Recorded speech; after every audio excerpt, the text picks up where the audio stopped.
Okey, Tuan CEO Mailun, Ya, saya Azim. kita ada satu lagi soalan ni. Ya. Dia berkaitan dengan orang yang nak apply loan.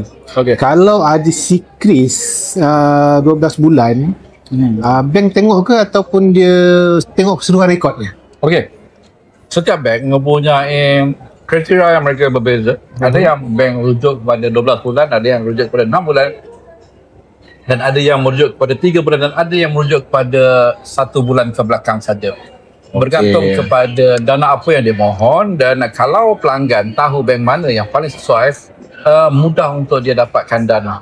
Sebab tu, kalau dia dapatkan laporan My Pocket-nya melalui kami, kami akan merujuk kepada laporan siklisnya, laporan SITOS, laporan experience, laporan SPK, dan kami akan bantu dia untuk mengenal pasti bank mana yang paling sesuai. Dan mungkin dengan bank lain dia gagal sebelum ni, tetapi mungkin kita boleh dapatkan daripada bank yang berbeza ataupun dapatkan dana daripada koperasi yang masih boleh dia dapatkan dana dan beritahu pelanggan itu untuk pergi ke mypocket.my, dapatkan laporan My Pocket, dan kita akan bantu dia untuk mendapatkan laporan pelapor kredit, memberi konsultasi dan mendapatkan dana yang dia perlukan. Okey, baik.